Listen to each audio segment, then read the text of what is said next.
प्रिय मित्रों, पिछले वीडियो में हमने काइनेमेटिक्स के वो क्वेश्चन आपको बताए थे जो पिछले कुछ समय से एनटीए ने फरवरी में पेपर में लिए थे, और यह था कि एनटीए की सोच लगभग ऐसी है तो इसी प्रकार के प्रश्न और आने चाहिए, और लगभग उसी स्तर पे प्रश्न और आए।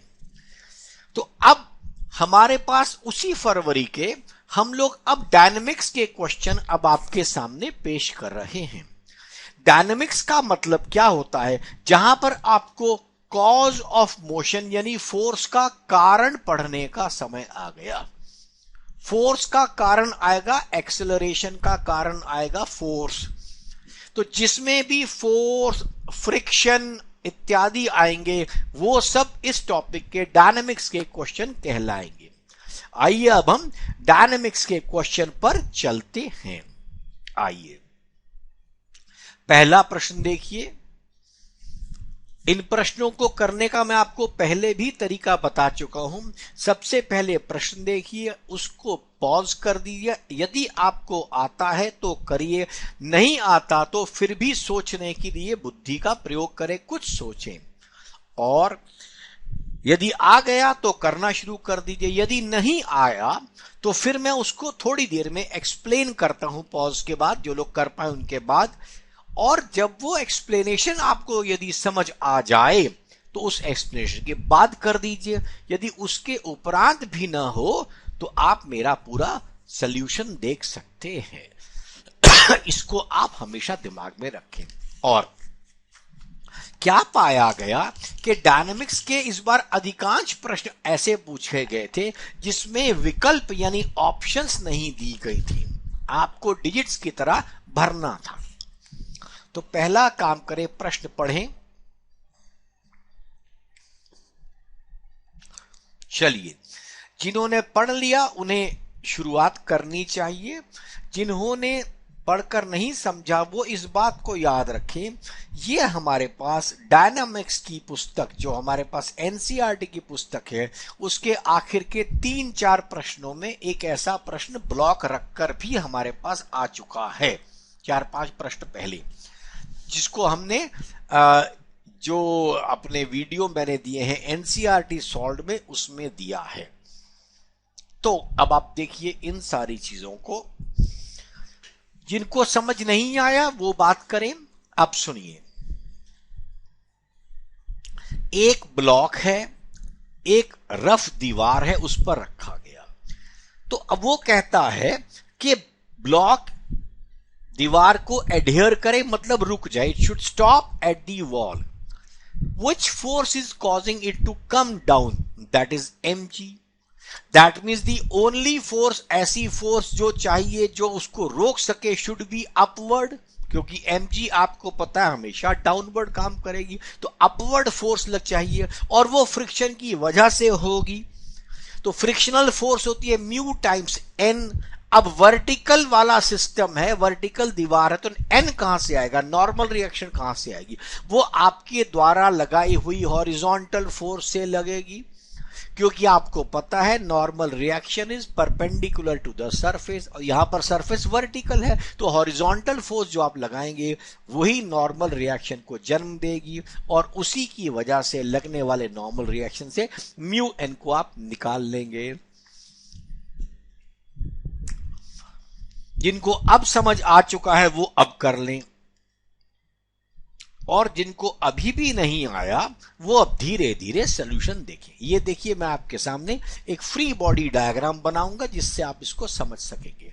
ये बॉक्स है और ये दीवार है, इसके ऊपर लगने वाली जो फोर्स डाउनवर्ड है उसका नाम आप जानते हैं mg है।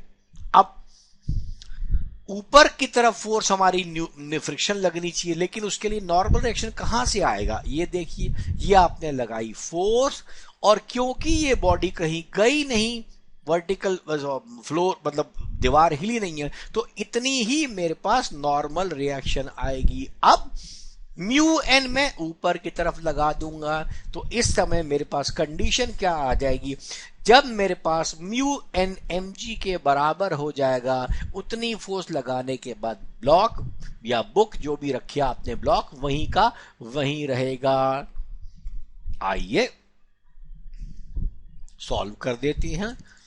म्यू एन एम जी के बराबर होगा और एन एफ के बराबर है, तो मैंने एन की जगह एफ कर दिया।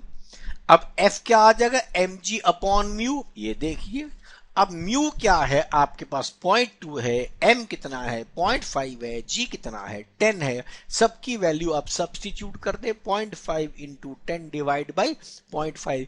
सो आपके पास आंसर है 25 न्यूटन। मुझे लगता है यह प्रश्न आपको पूरी तरह अब सॉल्व हो चुका होगा। अब इसको दोबारा एक बार दिमाग में डाल लीजिए और हम अगले प्रश्न में चलते हैं। जरा इसको दिमाग में एक बार डाल लीजिए पॉज करके। चलिए अब मैं अगले प्रश्न पर चलता हूं।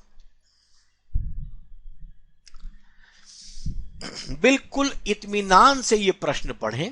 इस टाइप का एक प्रश्न जेईई में पहले आ चुका है, पर अब आप इसको पढ़ें।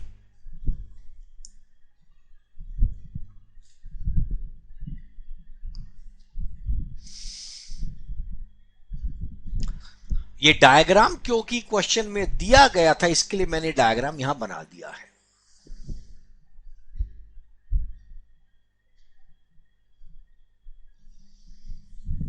यदि आप क्वेश्चन समझ गए हैं, करना चाहते हैं तो करिए, वरना पॉज लेकर अब मेरी बात समझिए।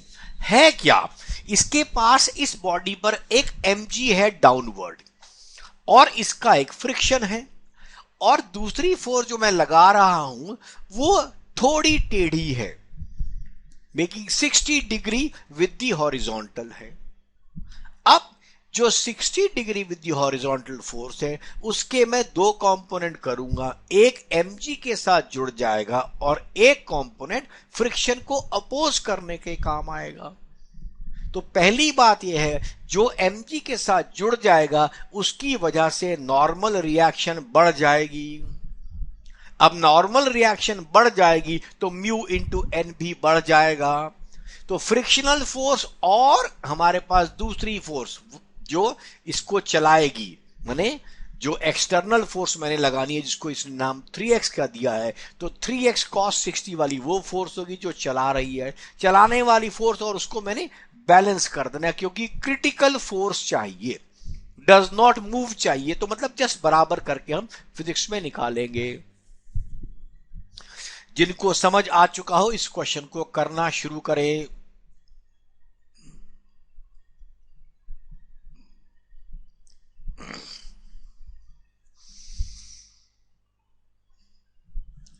और जिनको समझ नहीं आया वो अब मेरे सोल्यूशन को देखें। जिन्होंने पॉज करके कर लिया बहुत अच्छा, जिन्होंने नहीं किया वो अब मेरी बात सुने। देखिए ये भी हो सकता है कई बार आप अच्छे मेथड से करें, इससे भी बेहतर मेथड से, तो कम से कम उसको कमेंट बॉक्स पे लिखिए ताकि हम आपसे वो सीख पाएंगे और आगे चला पाएंगे उसी मेथड को। आइए, ये हमने क्या किया, 3x sin 60 प्लस √3 इंटू जी, ये बन जाएगा मेरा अब नॉर्मल रिएक्शन। अगर ये फोर्स नहीं होती तो सिर्फ √3g को मैं नॉर्मल रिएक्शन लेता, क्योंकि इसमें फोर्स जो एक्सटर्नल फोर्स है 3x, उसका वर्टिकल कंपोनेंट इसमें जोड़ दिया जाएगा। अब देखिए आगे, और म्यू एन के बराबर करना मेरे को 3x cos 60 को। बस यही दो फोर्सेस हैं। जिनको ये कॉन्सेप्ट समझ आ गया वो इनको सॉल्व कर सकते हैं फिर से पास करके, और बाकी लोग जिनसे नहीं हुआ अब फिर लगिए मेरे साथ। आइए, ये देखिए मैंने पूरी n की वैल्यू रख दी, 3x sin 60 plus √3g is equal to 3x cos 60। अब मैंने सबकी वैल्यू को सिर्फ सब्स्टिट्यूट करना है और x को निकालना है। म्यू देखिए 1/3 √3 है, 3x है, sin 60 √3/2 है, √3 मैंने रख दिया और g मैंने रख दिया 10, should be equal to 3x into cos 60, cos 60 1/2 है। जैसे ही मैंने इसको सॉल्व किया, आप देखिए फर्स्ट टर्म जो है 3 √3/2 है, वो 3 √3 कट गया, x/2 बचा, और दूसरे हिस्से में 10/3 बचा, बिकॉज √3 कैंसिल हो गया, 10/3 बचा। उधर मेरे पास आया था 3x/2 इधर आ गया, x/2 मैंने सब्ट्रैक्ट कर दिया, 1x आ गया, 10/3 विच इज 3.33। क्लियर? ये क्वेश्चन मैं कहूंगा ये थोड़े अच्छे स्तर का क्वेश्चन था, हालांकि मुश्किल नहीं था, लेकिन क्योंकि ऐसा क्वेश्चन ये पहले जिन लोगों ने पुराने जेई के क्वेश्चन किए हैं ये उसमें आ चुका है। आइए अब चलते हैं इसके अगले प्रश्न के ऊपर। ये देखिए, आराम से पढ़े इस प्रश्न को और इस्तेमाल करें।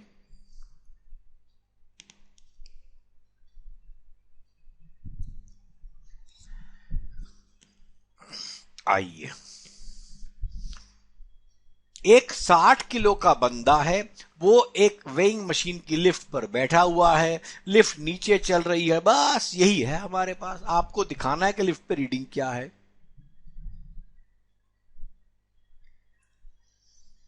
आइए इसको समझने के लिए देखिए, इस प्रश्न में भी अगर आप ध्यान दें ऑप्शंस नहीं हैं,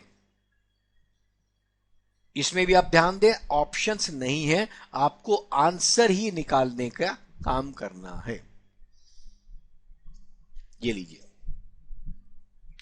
mg-n = ma, क्योंकि बॉडी नीचे जा रही है और एक्सेलरेशन भी इसका नीचे है, तो नीचे वाली फोर्स बड़ी होगी, तो mg-n = n कर दिया, तो n मुझे निकालना है। n क्या बन जाएगा? mg-a। अब m मुझे मालूम है 60 kg है, g 10 है और a मेरे पास 1.8 है, मैंने 10 - 9.8 कर 1.8 कर दिया, तो जो वैल्यू आई इसको 60 से मल्टीप्लाई कर दिया। आंसर मेरा सीधा हमारे पास 492 492 न्यूटन्स की वैल्यू हमारे पास आ चुकी है। चले आगे। आइए, मेरा ख्याल है ये क्वेश्चन भी आपको समझ आ गया। इस क्वेश्चन को देखिए,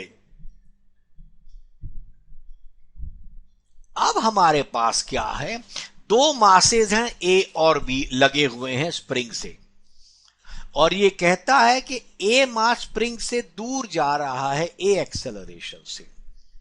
आपको बी मास की एक्सेलरेशन बतानी है, जबकि बी के ऊपर आप एक और फोर्स एफ लगा रहे हैं।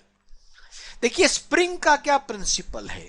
स्प्रिंग का एक प्रिंसिपल है, स्प्रिंग का क्योंकि मास 0 होता है, इसीलिए स्प्रिंग के दोनों एंड्स के ऊपर लगने वाली फोर्सेस इक्वल और ऑपोजिट हैं। मतलब आप कहते हैं कि हमारे पास जो मास ए है वो बी की तरफ जा रहा है, मतलब A is going away from B, right, दूर जा रहा है, तो ए खिंच गया, तो ए के ऊपर बी की तरफ एक स्प्रिंग की फोर्स लगेगी। जो भी स्प्रिंग की फोर्स ए से बी लगेगी, उतनी ही स्प्रिंग की फोर्स बी से ए की तरफ लगनी है। तो वो स्प्रिंग फोर्स और कैपिटल एफ, ये दोनों फोर्सेस मिल करके नेट फोर्स बनाएंगे, जो स्प्रिंग के बी पार्ट पे चलेगी। उससे आप एक्सेलरेशन निकालेंगे। जिनको समझ आ गया वो इसको करें, जिनको नहीं आ गया वो जरा रुके और इस बात को स्टार्ट करते हैं।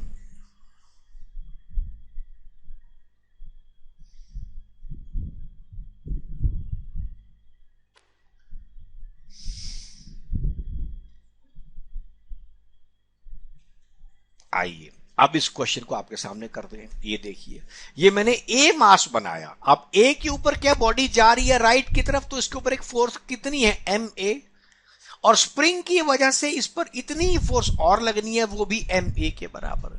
अब इस एम ए के बराबर ही फोर्स बी वाले स्प्रिंग पर भी आएगी। ये देखिए, ये बी है, इस पर एम ए राइट साइड पर जाएगा और बाईं तरफ मेरे पास एफ है। अब ये वाली बॉडी के लिए एफ और एम ए दो फोर्सेस हैं, तो F minus M A divide by M, ये इसकी नेट फोर्स बन जाएगी, जो कि आपके पास ऑप्शन नंबर 4 है।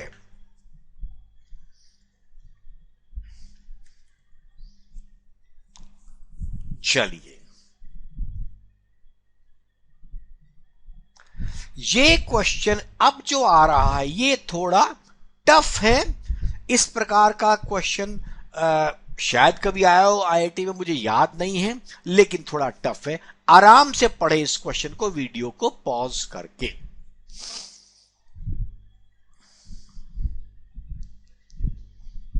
चलिए, उम्मीद है आपने पढ़ लिया होगा। अब लेकिन कॉन्सेप्ट बड़ा मुश्किल नहीं है। कॉन्सेप्ट सिर्फ इतना है, कहता क्या है, किस जगह पर बॉडी नीचे गिरना रुक जाएगी, विल नॉट स्लिप, और लिमिटिंग केस में विल स्लिप, मतलब वो वाला केस है जिस एंगल के ऊपर बॉडी जस्ट गिरना शुरू कर दिया, आपको याद होगा, उसका नाम होता है एंगल ऑफ रिपोज। आप देख सकते हैं इस प्रकार बॉडी के ऊपर अब ये सरफेस जब गिरने लगेगा तो हम कहेंगे ये एंगल ऑफ रिपोज है, और वो किसके बराबर होता है, म्यू के। वो किसके बराबर, tan थीटा के। हमें बस वही करना है, हमारे पास म्यू दिया हुआ है, हमने इसको tan थीटा से इक्वेट करना है। अब ये क्वेश्चन नीट में नहीं आ सकता क्योंकि जेई वाले इस बात को जानते हैं कि dy by d x is equal to tangent. So इसका डिफरेंशिएशन किया जाएगा, तो हम इसका डिफरेंशिएशन करेंगे। आइए, ये कर्व बना हुआ है तो आपने इस पॉइंट को निकालना है, एक्स वाई को। आइए अपन डिफरेंशिएट किया तो क्या आया, x by two. X by two क्या हुआ, इसका टेंजेंट का स्लोप। ये किसके बराबर मुझे करना है, म्यू के। ठीक है, तो x कितना आ गया, 1 आ गया।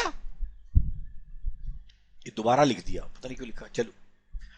तो x मेरा 1 आ गया। अगर x 1 आ गया तो y रखो, y कितना है, 0.25। तो इसकी हाइट क्या मानी जाएगी, 0.25, क्योंकि इसने क्या पूछा है, y वर्टिकल। इसने पूछा क्वेश्चन, देखिए, find the maximum height in centimetre. मैंने इसको मीटर लिया है कि मान लीजिए कर्व पूरा मीटर में है तो ये सेंटीमीटर पे ये ले रहा है। चलिए, धन्यवाद आपका बहुत बहुत। इस वीडियो को शेयर करें, दोस्तों से कहें वो इसको यूज करें। धीरे धीरे आपको ऐसे ही वीडियो और मिलते रहेंगे जो आपको ये गाइडेंस देते रहेंगे कि किस टाइप के क्वेश्चंस आपके एग्जामिनेशन में आने वाले हैं। ये मोस्ट प्रोबेबल क्वेश्चंस की सीरीज है। धन्यवाद।